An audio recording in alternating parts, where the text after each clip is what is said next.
나는 밀리터리 덕후다. 본격 밀리터리 팟캐스트 밀떡을 시작합니다. 청취자 여러분께 경례 밀떡. 바로 안녕하세요, 박찬준입니다. 안녕하세요. 놀러온 남자 정명섭 정정입니다. 예, 월간 플래툰 홍편입니다. 월간 플래툰 이준규 기자입니다. 네, 이렇게 밀떡이 시작됐습니다. 좀 시간이 됐는데요. 네. 우리 밀떡이 방사청의 네네. 방위사업청이죠. 네. 방위사업청에 초청이 됐어요. 네네. 팟캐스트의 대표 밀리터리 방송이다 그래가지고 초청이 됐고요. 또 옆에 이제 플래툰 잡지는 저 플래툰을 대표해서 네. 우리 플래툰의 홍 편집장님이 이렇게 해서 또 그래서 저는 풀떡 대표로 갔습니다. 그렇습니다. 예, 풀떡. 그렇구나. 뭐 합쳤네요. 그렇죠. 예. 오케이. 그래서 저희들이 이제 거길 가서 방사청에 왜 갔느냐? 네. 방위사업청이 좀 오랜만에 좋은 생각을 하셨어요. 네네. 사실은 홍보가 중요하거든요. 그렇죠. 방위사업청에서 이렇게 내가 어떠한 것을 홍보하고 싶다 예. 하면은 우리들 같은 이제 매체를 통해서 뭐 전달해드릴 건 전달해드리고 이런 그 기고를 기획했는데 네. 아주 알찬 시간이었고요. 잘 들었고 일부 좀 부족함이 있었습니다. 뭐 그런 것들은 밀떡만이 들을 수 네. 있는 것들을 또 한번 또 얘기도 하고 싶고. 참고로 그래서 뭐 저희만 초대받은 건 아니고 네. 다른 이제 뭐 하죠? 전문가들도 유명 네. 유튜버들이 또 많이 나머지 초대가 됐었죠. 한 두 개의 프로그램 정도가 더 네. 참여를 했습니다. 뭐 그것들은 뭐 그렇고 네. 우리대로 방위사업청에서 했던 이야기 그대로 또 전달 겸 한번 말씀을 드려보도록 하겠습니다. 그 첫 시간으로 이번에는 KFX입니다. 네. 두 가지 그 무기 체계를 집중적으로 그렇죠. 설명을 해줬고요. 나머지는 뭐 방위사업청의 유튜브 얘기, 또 하나는 신속 도입 사업 그렇죠. 얘기도 했었고. 정확하게 네. 알고 계시네요. 예. 신속 도입 사업이라는 사업을 하고 있는데 그것이 무엇이냐 이런 것들을 듣고 왔습니다. 네네. 우리는 이제 그 중에서 KFX에서 이번 시간에 얘기를 해보겠는데요. KFX를 쭉 설명을 공군 측에서 나오셔서 네. 네네. 모 중령 분께서 계속 브리핑을 해주셨습니다. 뭐 질문도 많이 했고 가장 중점적으로 많이 나왔죠. 네, 그 그렇습니다. KFX 관련해서. 네. 블록 1이 어떻고 블록 2가 어떻고 지금 현재 상황이 어떤가 뭐 이런 것들을 얘기를 많이 들었는데요. 지금 현재 상황이 어떤가요? 일단 일정대로는 진행되고 있다라고 해서 이제 올해 이제 조립을 하고 있고 그다음에 내년에 조립이 완료되면 이제 테스트 비행을 하게 되고 블록 1, 블록 2 이렇게 배치를 한다라고 이제 얘기들을 했습니다. 그러니까 일단 가장 중점적으로 얘기하는 부분은 A사 레이더를 비롯해서 안정적으로 다 제대로 진행되고 있다. 왜냐하면 이제 많은 사람들이 KFX에 관해서 가장 의구심을 가지고 있던 게 지연되는 거 아니냐라는 거였는데 방사청 입장에서는 A사 레이더 이번에 사례에서 봤듯이 일정대로 진행되고 있으니까 안심하십시오 국민 여러분은 뭐 이런 식의 얘기들이 이제 가장 많았죠. 그렇습니다. A사 레이더는 뭐 지금 이 시점에서는 아마 발표가 됐을 건데 공식 개발 성공을 그렇죠. 발표를 네. 했고요. 예. 그 A사 레이더를 장착을 하는 그 1호기가 네. 2021년에 롤아웃을 네. 합니다. 야. 롤아웃을 하고 그다음에 지상 시험들을 많이 거치고 있고요. 그렇죠. 실제 그 첫 비행은 2021년 하반기나 아니면 2022년 상반기 초에 예. 하겠다는 이야기. 그다음에 블록 1과 블록 2로 나누어서 개발이 들어가고 있다. 뭐 개발과 이건 다 생산, 알고 네. 있는 얘기죠. 그렇죠. 그런 이야기들을 많이 홍보를 했고요. 중요한 제가 이제 질문을 좀 드렸는데 스텔스 문제를 얘기했어요. 그렇죠. 네. 소위 블록 3라고 그 알려진 그 스텔스의 상황은 어떤가? 근데 이제 그 부분에 대해서는 공식적으로 블록 3는 없다. 네, 그렇죠. 스텔스는 고려하고 있지 않다. 그리고 이제 이런- 저희가 받은 자료집에서도 뭐 나중에 다시 회수해 가긴 했지만 그 자료집도 이제 1, 2, 배치 1, 배치 2까지만 있었고 그 이후에는 이제 타임테이블 상에선 전혀 보이지 않았습니다. 그러니까 쉽게 해서 스텔스화를 언젠간 하고 싶지만 일단 이 확정은 안 된 상태. 그러니까 할 수도 있고 안 할 수도 있다. 근데 거기에 대한 얘기 자체를 안 했지만 이제 저희가 들은 얘기는 그거였고 저는 좀 인상적인 얘기가 그 대답을 하시더라고요. KFX는 스텔스가 아니다. 라는 얘기를 해서 이제 뭐 그건 방사청의 공식적인 입장일 테니까. 그리고 이제 방위사업청에서 얘기하는 게 국뽕의 그 유튜버들이 얘기하는 뭐 F-22급이다. 뭐 이제 뭐 일본은 떨고 있네. 그렇죠, 뭐 그렇죠. 중국 네. 어쩌네. 이런 중국은 거, 사시나무가 됐네. 네, 이런 네. 거 좀 전혀 그게 사실이 네. 아닙니다. 네. 왜냐하면 우리의 목표는 준 스텔스, 그러니까 4.5세대를 목표로 하고 있다. 그렇죠. 약간 따지면 유로파이터 정도인가요? 유로파이터나 라팔 정도보다 약간 RCS가 낮은 정도? 그렇습니다. 왜냐하면 4세대보다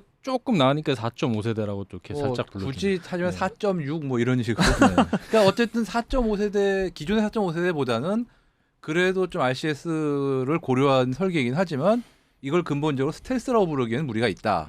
이렇게 얘기할 수 있겠네요. 근데 그 형상과 그 반사각 같은 거를 전부 고려해 가지고 설계한 거는 분명 스텔스를 염두에 두고 설계했어요.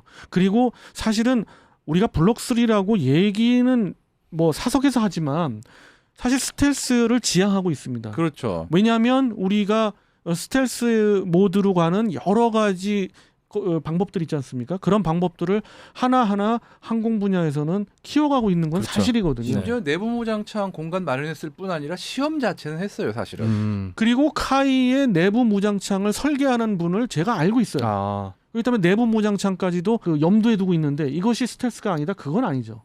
그러니까 결론적으로 얘기하면 우리가 이거 계속 개발이 성공하고 계속 업그레이드가 그렇죠. 발전이 된다면, 그것이 성공한다면 적어도 유로파이터나 라팔보다는 우위에 있는 기체가 되는 건 맞을 거예요. 근데 그게 이게 성공하느냐 안 하느냐는 또 차후의 문제지만. 이게 이제 얘기하는 소위 얘기하는 세 번째 버전에 이제 될 것 같은데, 사업을 진행한 쪽 전 이해가 되겠더라고요. 왜냐하면 사업을 진행한 쪽에서는 이게 설레발을 떨면 안 되거든요. 당연하죠. 예, 그래서 이제 공식적으로 KFX는 스텔스가 아니다. 네, 이제 네. 배치 3는 계획이 공식적으로 없다. 돼 있는 게 이제 방사청의 공식적인 입장이었다라고 말씀드리고 싶습니다. 근데 결론적으로 이제 방사청이 얘기하는 거는 성공해야만 한다라는 그런 확신은 있더라고요. 아, 그렇죠. 왜냐하면 뭐 들어간 이제 자원이랑 시간이 네. 너무 많기 때문에 이거 실패하면 이게 후폭풍- 간단히 말씀드려서 반올림하면 20조입니다. 이게 18조 정도에 가까운 돈이 들어갔습니다. 이게 예산이 지금. 많이 들어갔네요. 특히 개발과 양산 합치면 거의 19조 원 가까운 돈이 들어갔거든요. 이게 실패하면은 정말 공군과 공백이- 업계가 완전히 둘 다 큰일이 납니다, 진짜. 대한민국 공군 기준으로 6개 대대를 편제를 예견하고 있어요. 그럼 한 몇 대 정도예요? 120대인데 120대. F5 그 4개 대대를 대체하고요.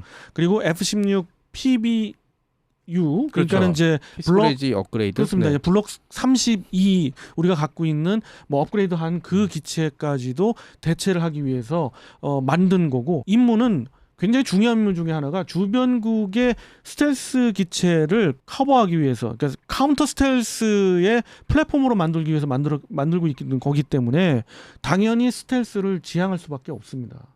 왜냐하면 거기서도 방사청 관계자가 얘기했듯이 뭐 에이사 레이더나 이런 핵심 기술들은 우방이라고 하는 미국도 넘겨주지 않는 상황이기 때문에 독자 개발을 하고, 그 독자 개발을 통해서 계속 업그레이드를 해야만 이제 그게 막 예를 들어서 그 업그레이드를 한 개발하는 가진 이제 실제로 배치를 안 하더라도 데이터라도 있어야 사실 외국에서 물건을 사올 때, 해당된 물건을 사올 때 조금이라도 유리한 부분이 있을 수 있거든요. 그리고 저는 아마 이게 그 예정대로 배치가 되고 대량 생산이 되면 그 F16처럼 이렇게 계속 계속 높여가면서 이제 계속 두고두고 쓰고 싶어 할 거는 것 같아요. 왜냐하면 개량이라든지 배치를 마음대로 할 수 있으니까. 그럼 정말 공군 입장에서는 엄청난 장점이거든요. 그러니까 자주 국방 되는 거네요, 확실히. 맞습니다. 이게 그 공군의 자주 국방을 이루는 초석이 되는 게 이 플랫폼만 있으면은 우리가 마음대로 유도 무기를 그렇죠. 만들어서 인테그레이션 마음대로 할 수 있고 마음대로 업그레이드 할 수 있습니다. 그러니까 마음대로 스텔스도 지향하고 있는 거고요. 스텔스에 가는 여러 가지 뭐 그 스텔스 도료랄지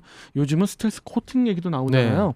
그런 것까지도 염두에 두고 있어요. 사실은 그 밑에서는 계속 그걸 ADD 쪽에서는 그 연구하고 있고 발전시키고 있습니다. ADD가 정확히 뭐예요? 한국 국방연구원이라고 그래가지고요. 국방과학연구소. 네, 국방과학연구소 정확하게는 박정희 대통령 때 그 꽤 역사 깊네요. 네네 만들었고, 사실 여기서 이 얘기를 드리면 좀 눈물이 울컥거리는데 사실 제가 예전에 그 사이트를 같이 공동적으로 이제 운영하면서 거의 총무를 맡으면서 가장 울컥했던 그 사업이 하나 있었어요. AD는 진짜 ADD에 있는 분들은 정말 밤낮을 가리지 않고 연구에 몰두하시는데 국방에 초석이 되는 그런 곳이거든요. 그래서 많은 회원분들과 이제 뜻을 같이 해서 모금 운동을 좀 했어요. 지금 ADD 가시면 정문 쪽에 이렇게 반달 모양의 네. 그 조각이 있어요. 음. 우리는 여러분들을 믿습니다라는 오. 글을 쓰면서 그거를 회원들이 예 그렇습니다. 정확하게는 뭐 여러분들도 많이 그 예전에 많이 보고 계셨던 유영훈의 군사세계라는 그 사이트에서 제가 이제 모금 운동을 해서 한번 한 적이 있는데 그때 정말 울컥하더라고요. 아 그럼요. 그때 네. 모금 운동을 제가 직접 했는데 정말 고사리 손의 그 어린 학생들이 1,000원, 2,000원도 모아줘서 네, 만든 것이거든요. 예. 그래서 이게 왜 이런 얘기를 드리냐면 우리 국방의 어떤 기초가 되고 살이 되려면 ADD가 계속해서 발전돼야 돼요. 네. 왜냐하면 국방 기술의 발달이란 게 결국 국방에 멈추는 게 아니라 그 민간에도 이렇게 영향을 굉장히 많이 미치는 상황이 이렇게 경우가 많기 때문에 선도하는 분야 그리고 이제 그런 중요한 투자들은 그 사실 성공 가능성이 낮기 때문에 민간에선 투자를 못하거나 주저하는 경우가 많거든요. 하지만 국방은 충분히 그걸 커버할 수가 있으니까 그런 부분이 이제 우리에게 도움이 많이 되는 것 같고 뭐 얘기 나오는 게 많이 얘기했지만 뭐 70년대 이제 해군 자체 함정을 이제 개발하려고 미국에 갔더니 미군 뭐 중령급이 이렇게 책상에 다리 올려놓고 가능하겠어? 라는 얘기를 그런 식으로 그랬었죠. 얘기를 들었던 적들이 굉장히 많았는데 사실 뭐 직접 비교하기 그렇지만 대만은 80년대 이렇게 국내에서 조함을 개발을 하겠다는데 꺾이면서 이제 해군력 자체라는 게 지금 흐지부지 돼버렸어요. 잠수함도 자기네들이 못 만들고 하지만 우리는 그 아슬아슬하게 지켜내면서 결국은 지금 대한민국 해군의 초석을 만들어냈거든요. 그래서 장보고 그 네, 그 저는 사실 가장 열정적이었던 분은 그 장보고 관련 사업 그런 것 같아요. 설명하신 진짜. 분이 네. 그 부분은 뭐 네. 다음 시간에 또 뭐 얘기를 또 한번 네. 또 나누어 드리겠고요. KFX 진짜 그 여러분들 전에 한번 밀떡에서 소개드릴 때 제가 소개드릴 때 4대 항전 장비에 대해서 소개를 드렸잖아요. 그랬었죠. 사실은 그것이 우리가 만들 자신이 있었기 때문에 네. 미국에서 안 줘? 그래 독자 개발하겠어.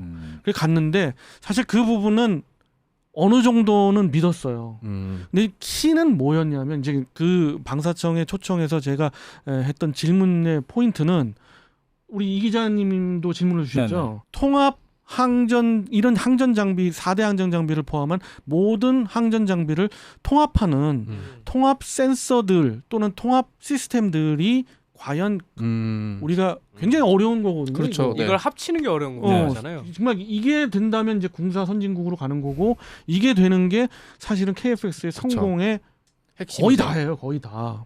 근데 이제 그 부분에 현재 현황을 물어봤는데 좀 민감한가 봐요. 조금 민감하죠. 좀 그 부분이 민감했죠. 이게 뭐냐 A사, IRST, DCM, 그다음에 EOTGP 네. 이거를 이게 어떤 거예요? 이게 A사 같은 건 이제 레이더고요. IRST가 이 앞쪽에 달린 그 관측 장비인데 이게 적외선 한국 관측 장비. 한국에서 적외선 처음 관측 장비. 해보는 거예요. 그러니까 레이더를 키지 않고 적외선으로 적기를 보는 볼 수 있죠. 거구나. 예, 예. DCM이라고 이건 뭐죠? 그 전자전 장비이고 EOTGP는 이건 뭐 간단히 설명하면 뭐 한국판 스나이퍼 포드 같은 거라고 보시면 됩니다. 이렇게 표적 같은 멀리 거 있는 이렇게 지상의 표적을 찾아내는 타겟을 찾아내고 조준하도록 해주는 장비거든요. 근데 이 장비의 가장 지금 최고봉에 올라와 있는 게 F-35에 있는 그 2호 장비들이잖아요. 그렇죠. 이 장비들은 가장 먼 데서 볼 수 있죠. 그러니까 몇 킬로 정도?